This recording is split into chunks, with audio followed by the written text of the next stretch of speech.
Kok bisa sih seorang komisioner LMKN yang melalui fit and proper test yang memang terpilih orang-orang mengeluarkan terpilih, pernyataan yang statement yang why itu, ya kan? why gitu. banget sih. Apakah lebih efektif mengganti anggota-anggota petinggi-petinggi di LMKN atau dibubarin lembaganya, bikin lembaga baru? Ini gue pribadi ya. Ya. Kalau gue pribadi bikin lembaga baru. Bagaimana ceritanya? Ini pencipta lagu, dia tidak menjadi anggota LMK, tapi karyanya dikolek royaltinya oleh lembaga-lembaga ini. Dan kalau dia nggak tahu apa-apa, dia tidak mengklaim mengambil haknya. Dalam waktu 2 tahun kalau nggak salah itu angus, dianggap angus. Jadi dana cadangan. Jadi dana cadangan. Iya. Ini kayak maling menurut gue. Ini barangnya barang siapa? Terus yang Maling terkonsep. Iya. Kita perlu revolusi, Mas. Perlu revolusi. Kita perlu revolusi tata kelola industri musik Indonesia.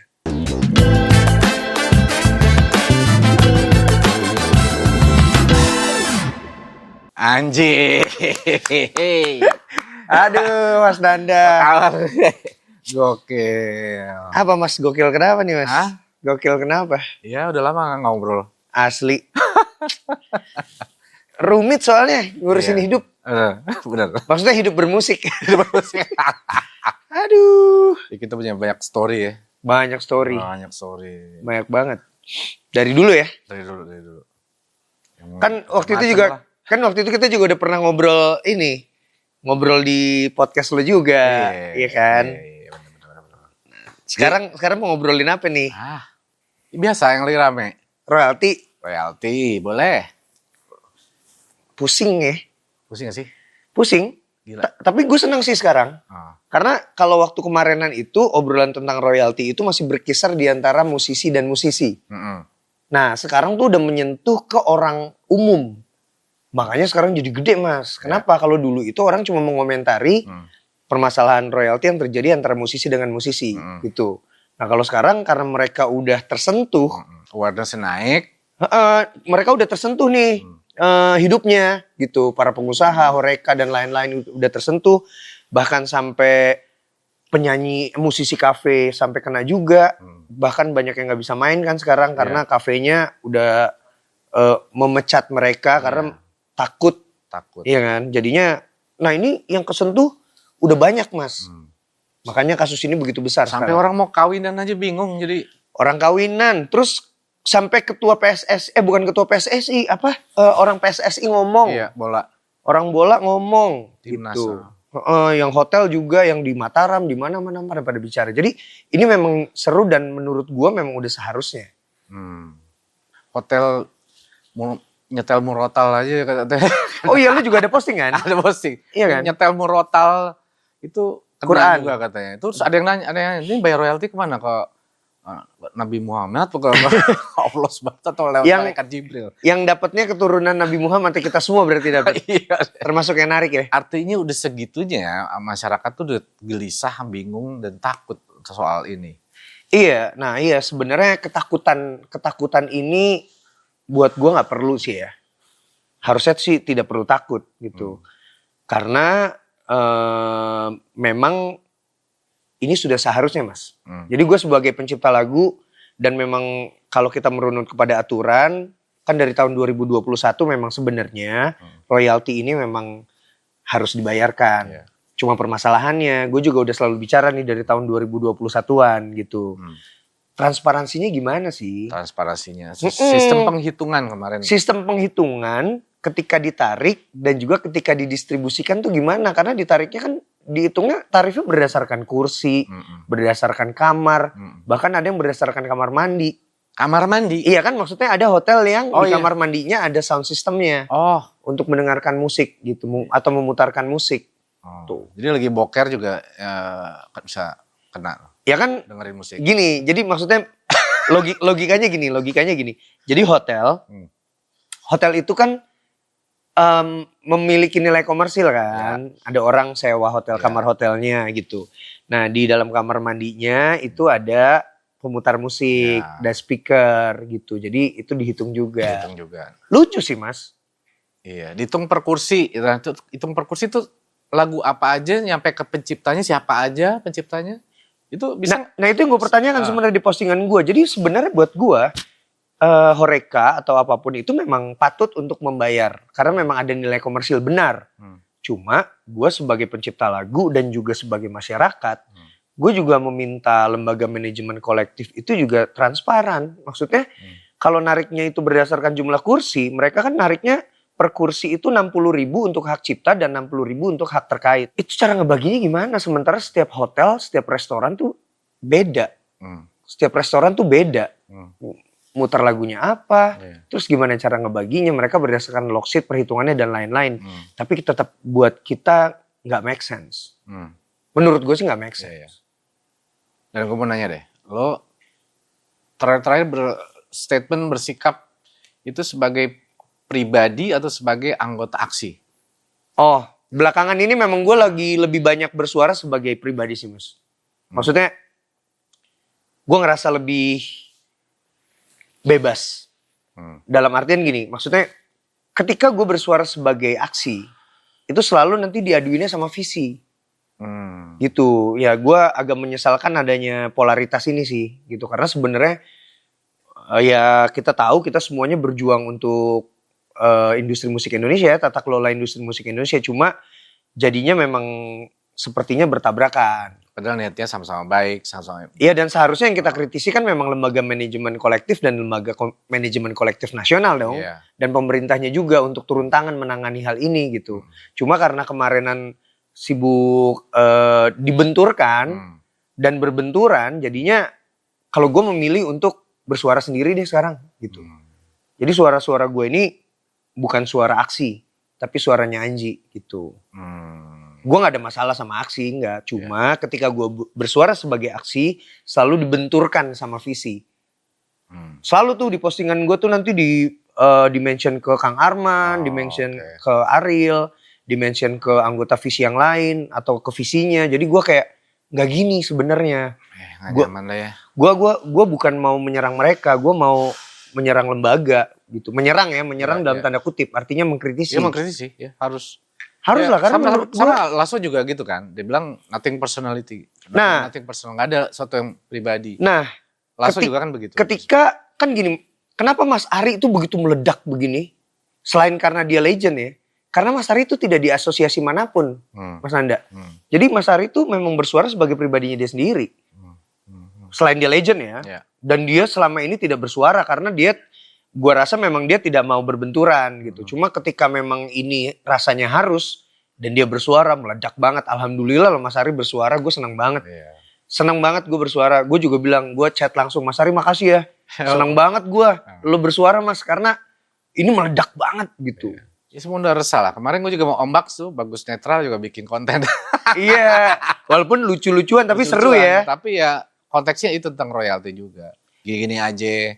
Iya, udah saatnya Mas, maksudnya.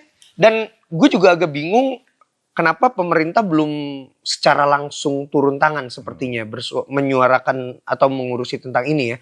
Tapi kemarin gue lihat Kemenkum sudah melantik komisioner LMKN yang baru. Apakah itu akan merubah keadaan atau enggak? Diharapkan. Gua nggak tahu, tapi maksudnya secara fair kita harus kasih waktu untuk mereka, untuk komisioner LMKN ini untuk membuat aturan baru. Dan gue denger juga kan kemarin juga beberapa musisi juga udah dipanggil untuk FGD. Termasuk Mas Piu kan, Mas Piu juga ada ngomong tuh, kita lihat di aksi di akunnya Mas Piu sendiri, dia bilang kita baru aja FGD. Kita menyampaikan usulan-usulan, saran-saran, kritik-kritik dari Mas Piu pribadi maupun aksi dan juga pihak-pihak lain untuk perbaikan tata kelola industri musik gitu. Ya kalau gua sih sekarang ya udah kasih waktu. Kasih waktu kepada komisioner LMKN. Cuma masalahnya ini komisioner LMKN juga orang-orang yang sebelumnya. Banyak orang-orang yang sebelumnya. Banyak orang-orang lama nih. Ya di komisioner yang sebelumnya gitu. Yang kinerjanya selama ini dipertanyakan. Ya, tapi kan gini, LMKN itu mengawasi LMK. Nah, iya kan? Jadi ini kita mesti bedakan, ini publik juga mesti mengerti bahwa ada LMK dan ada LMKN. Nah, LMK ini bekerja berdasarkan surat kuasa, bukan begini, surat kuasa dari pencipta lagu dan pemilik hak terkait gitu. Mereka bertanggung jawab diawasi oleh LMKN. Nah, LMKN itu diawasi oleh Kementerian Hukum. Jadi sebenarnya secara hierarki itu kita udah tahu, Mas. Ini bertanggung jawab ke siapa, ini bertanggung jawab ke siapa. Ya. Jadi dulu Aksi beberapa tahun lalu pernah meminta lembaga manajemen kolektif dan LMK untuk melaporkan audit kinerja dan keuangannya. Dari dulu udah Aksi udah pernah ya, menanyakan itu. Pernah di podcast gue sama Mas Chandra Darusman sebagai pengawas LMKN tahun 2022 kalau nggak salah. Mas Chandra udah ngomong itu, memang ada kewajiban untuk melaporkan itu ke publik gitu loh. Dan itu 2022 ngobrol di podcast gue. Dan sampai sekarang tuh kan kayaknya nggak ada gitu ya. Iya, karena sebenarnya di pasal 90 Undang-Undang Hak Cipta dan pasal 17 PP 56 tahun 2021 itu udah disebutkan bahwa LMK dan LMKN itu kalau LMKN di PP 56, LMK di Undang-Undang Hak Cipta, mereka harus memberikan laporan audit keuangan dan kinerjanya kepada publik melalui minimal satu media elektronik dan satu media cetak. 1 tahun sekali minimal. Minimal 1 tahun sekali. Cuma waktu itu ketika Aksi meminta kepada LMKN, mereka tidak bertanggung jawab kepada pencipta. Mereka bilang tidak bertanggung jawab kepada pencipta. Tapi kepada Kementerian Hukum. Kementerian Hukum? Ya. Loh. Jadi sebenarnya kita bisa mempertanyakan ini kepada Kementerian Hukum. Karena kan LMKN sama LMK ini kan bukan lembaga pemerintah. Mereka lembaga non pemerintah ya. Iya. Lembaga bantu pemerintah non APBN. Tapi fit and proper test-nya gimana jadi komisioner LMKN? Karena gue kemarin melihat ada seorang anggota komisioner LMKN bilang sempat kan lagu Indonesia Raya aja harus kena. Terus juga ada salah satu komisioner LMKN kalau nggak salah Ikke Nurjana inisialnya di DPR. Inisialnya di DPR dia ngomong ya kita tidak wajib kalau nggak salah melaporkan kepada publik. Yang tadi yang statement tadi itu. Oke. Fit and proper test-nya ada di Kemenkom dong berarti. Kalau kita sih nggak tahu ya. Maksudnya bagaimana rekrutmen para komisioner LMKN ini. Iya. Gitu. Makanya kok bisa sih seorang komisioner LMKN yang melalui fit and proper test yang memang terpilih orang-orang mengeluarkan pernyataan yang statement yang why itu. Ya kan? Why banget sih. Why banget. Memang beberapa pernyataan memang why banget ya. Itu juga pertanyaan gue, Mas. Gitu, maksudnya kita melihat banyak sekali pernyataan-pernyataan yang bukan blunder, tapi pernyataan-pernyataan yang disikapi jadi lucu banget kan. Iya. Tapi pada dasarnya gini sih, Mas. Kan ada pernyataan dari, gue pernah nonton podcastnya Mas Indra Lesmana. Waktu itu kalau nggak salah di Metro, kalau nggak salah ya. Kalau nggak salah. Dia juga udah bilang, udahlah pada dasarnya sebenarnya nih orang-orang nih teman-teman saya yang generasi lama, udahlah serahkan kepada sistem yang baru gitu. Sistem yang baru. Iya, sistem yang baru. Udahlah maksudnya mengaku aja bahwa memang yang ini tidak bekerja dengan baik. Ya, boleh dibilang gagal kan mungkin? Iya, bisa lah, Mas. Karena, bisa.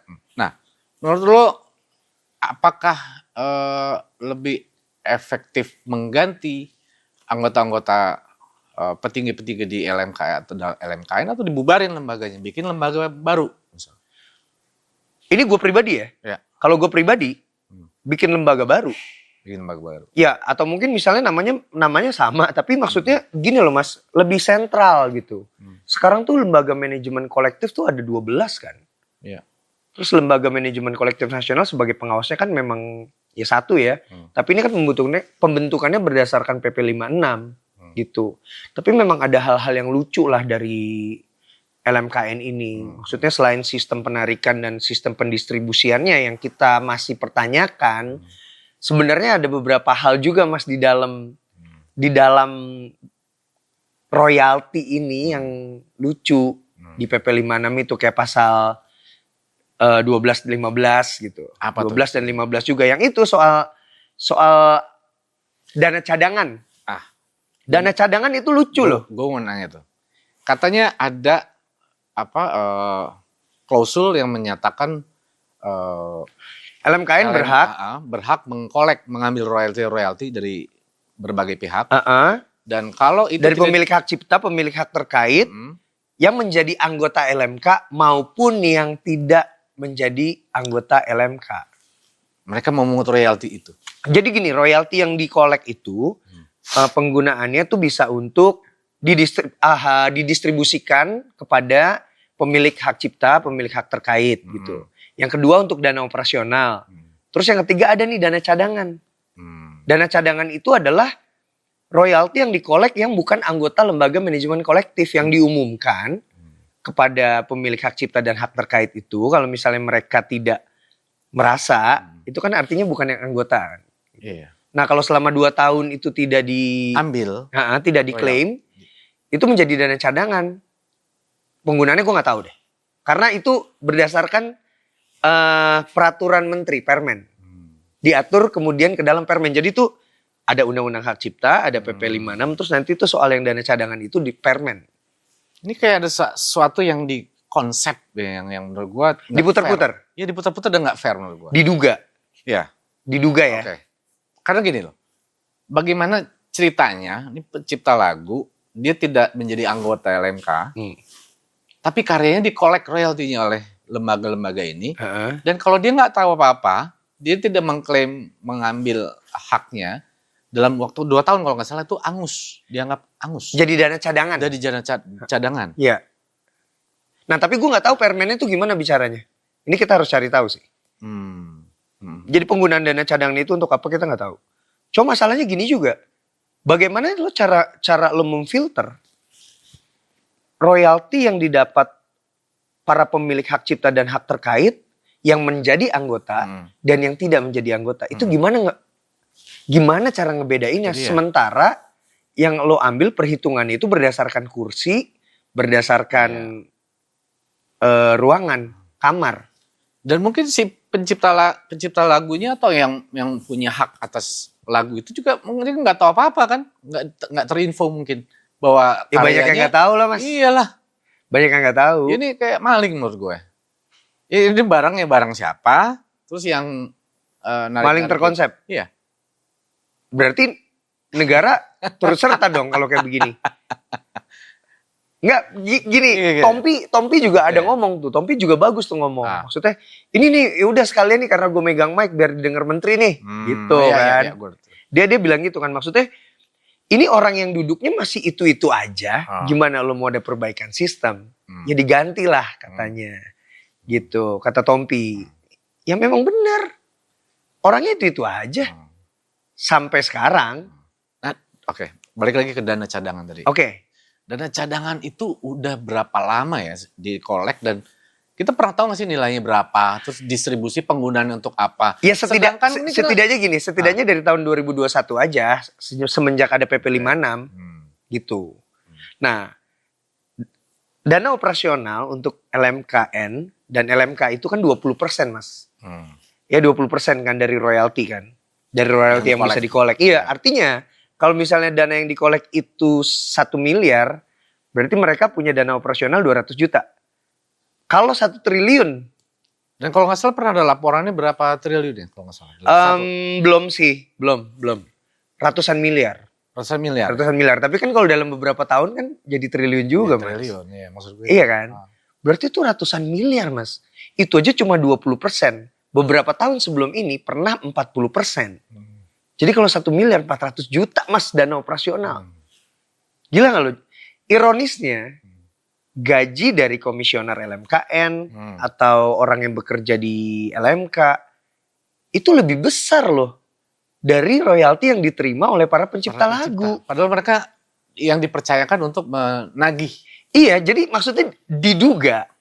Dan maksudnya gini, pencipta lagu itu sudah banyak banget. Gua nggak bilang semuanya. Yeah. Gue nggak bilang semuanya, tapi banyak sekali pencipta lagu yang memiliki mosi tidak percaya sampai hari ini, gitu.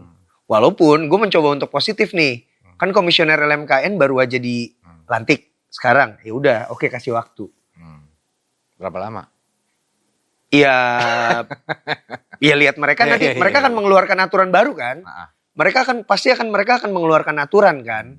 Nah kita perlu melihat itu sih, yang adilnya. Tapi intinya kalau gue pribadi nih, ini gue bukan bicara mewakili aksi atau mewakili musisi siapapun, asosiasi apapun, mewakili Anji pribadi. Udahlah, hal-hal yang diduga kemarinan itu soal dana apa itu segala macam, gue tuh nggak mau ngomongin itu lagi. Karena yang terlibat masih banyak mas, yang bisa terlibat tuh banyak banget. Udahlah, ya banyak lah pasti dari LMK, LMKN, bahkan Kementerian Hukum. Bahkan Kementerian Hukum. Karena LMKN bertanggung jawab terhadap Kementerian Hukum kan. Ya, Dijen HKI. Ya kan, Aduh banyak. Kumham. Jadi itu terlalu rumit. Bisa nggak sih kita ngomongin yang ke depan aja? Ibaratnya kalau pajak tuh pemutihan mas. Tax amnesty. Ya udahlah kita putihkan. Tapi ya udah yang bagus dong ke depan. Udahlah yang di belakang ya udahlah. Mau diapain karena capek banget ngomonginnya. Ini persoalan royalti ini udah persoalan bertahun-tahun. Tapi lu setuju gak sih harus ada pihak yang bertanggung jawabnya atas kekacauan selama ini gitu ya? Ya LMK sama LMKN lah mas. Sanksi hukum misalnya. Nah itu tadi gue bilang kalau misalnya kita bicara tentang sanksi hukum, ini akan terjadi banyak sekali lempar-lemparan mas. Kalau gue pribadi, ya udahlah kita putihin aja. Udah deh. Tapi beresin ya. Tapi transparan ya. Pakai sistem yang bener ya gitu.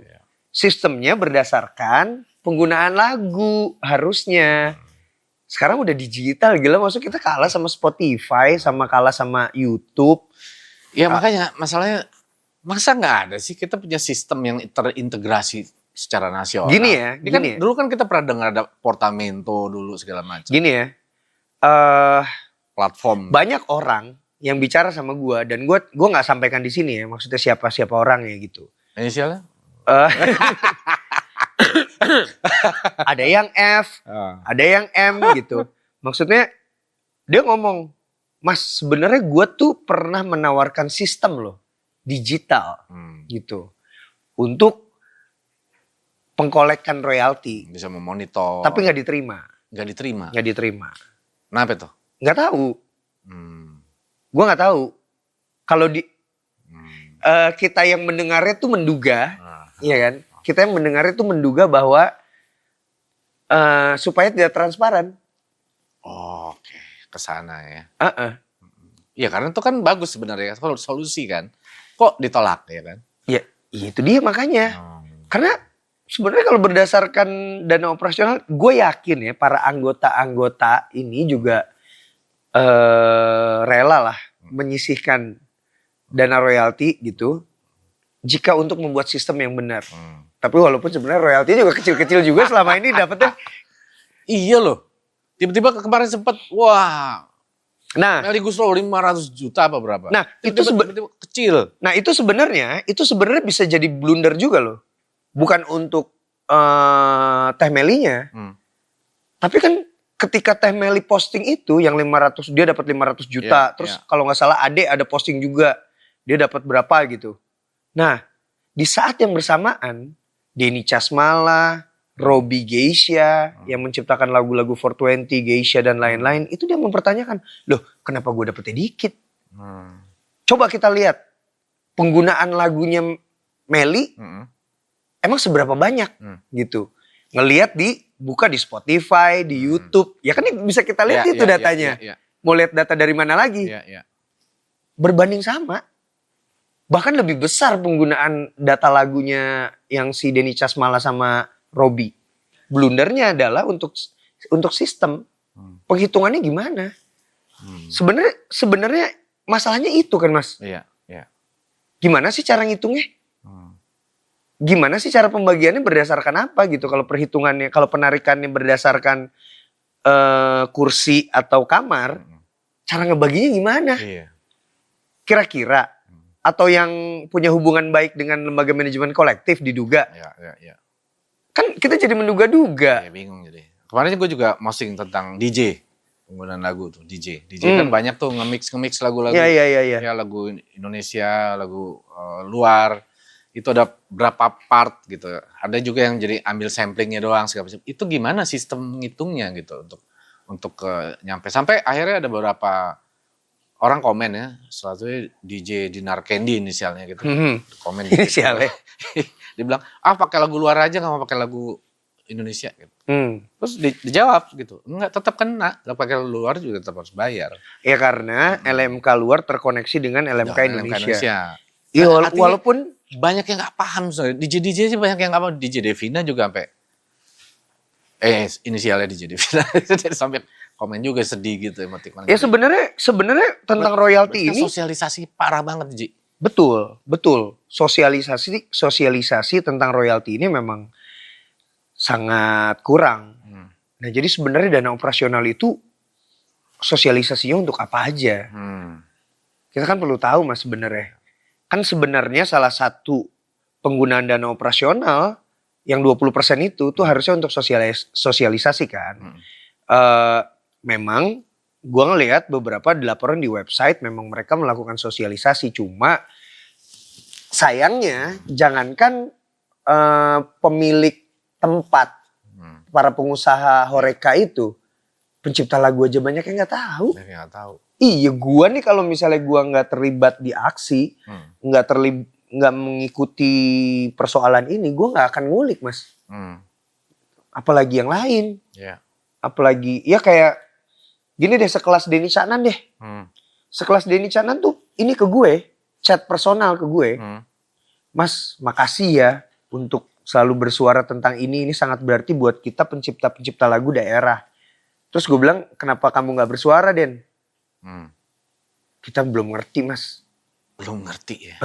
Kita belum ngerti, jadi kita menunggu dari para senior aja gitu. Nah jadi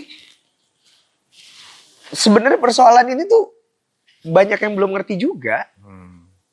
Nah makanya sosialisasinya harus kenceng dan sistemnya harus benar. Udahlah yang di belakang, kalau gue nih sekali lagi nih gue bicara pribadi nih ya. Gue gak mau ngorek luka-luka lama deh. Gitu. Cuma dibenerin ya yang ke depan. Ini buat para komisioner LMKN nih.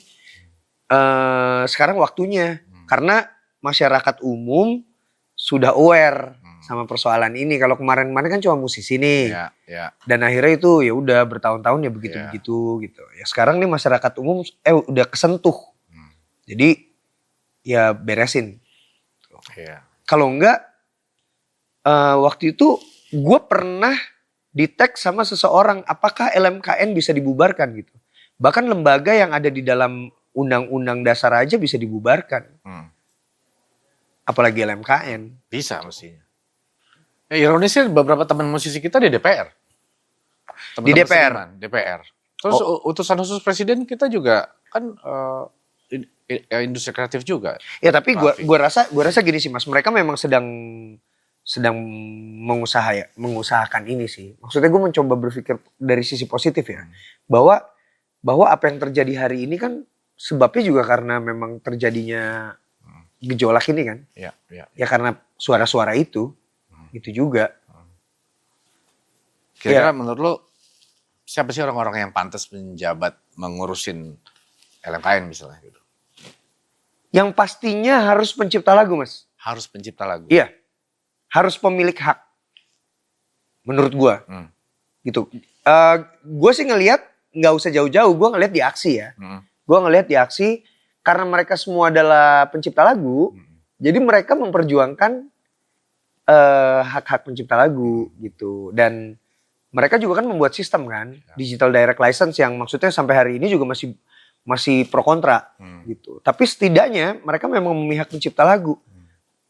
Industri ini udah terlalu lama memihak kepada pelaku industrinya Mas, bukan pencipta lagunya. Karena pencipta lagu tuh memang selalu mendapatkan haknya tuh kecil. Kalau kita lihat susunan komisioner LMKN, itu dulu itu ya benar yang lu bilang, tidak semua pencipta lagu atau musisi di situ.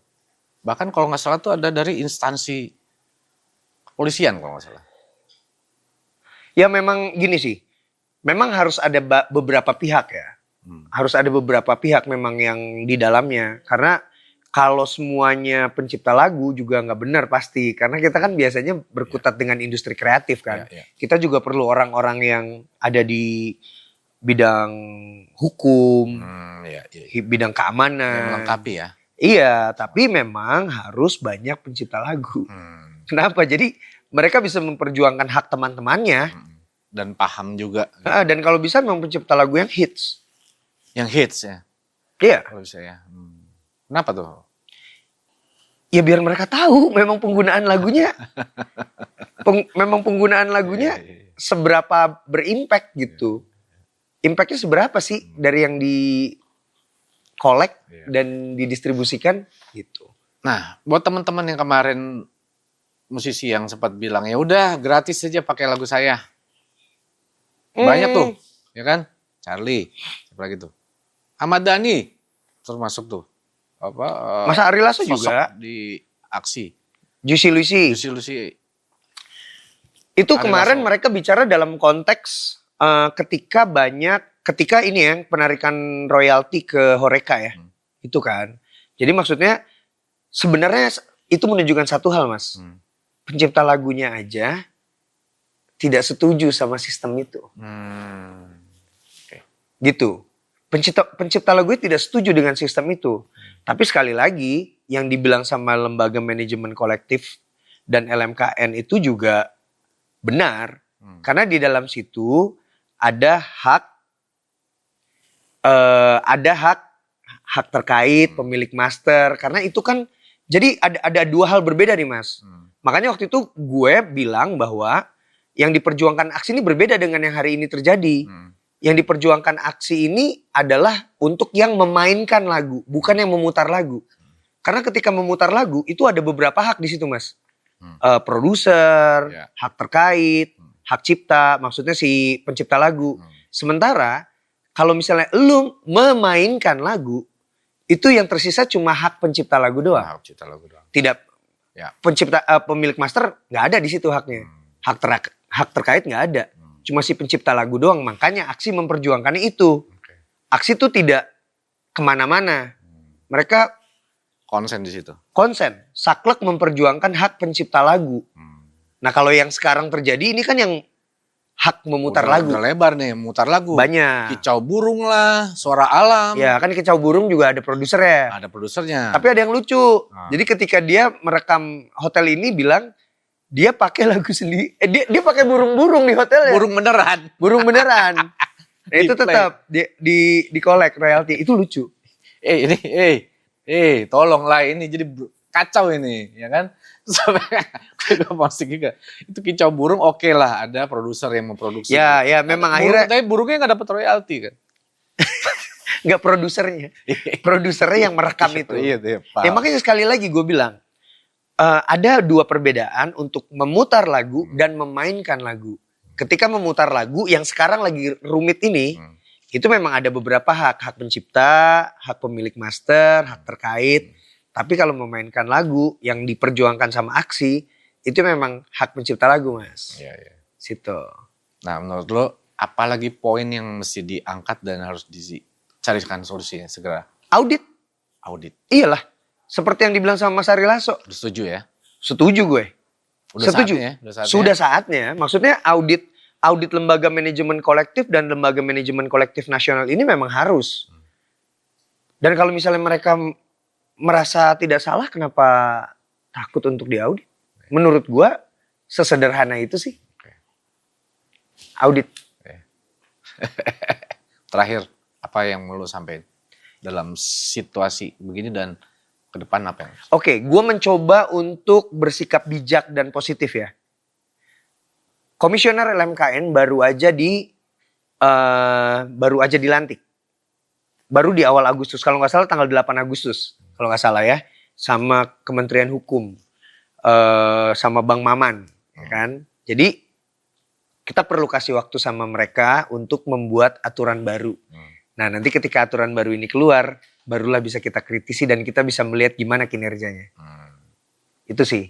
Yang kedua nih, ini suara yang agak keras sedikit.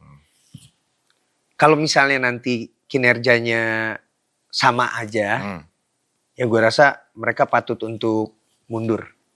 Mundur ya. Ya. Kalau mereka nggak mau mundur, Kayak bupati-pati dong. bisa revolusi di industri musik. Ya, kita perlu revolusi, Mas. Perlu revolusi. Kita perlu revolusi tata kelola industri musik Indonesia. Yes. Keren. Anji. Thank you, Ji. Thank you, Mas.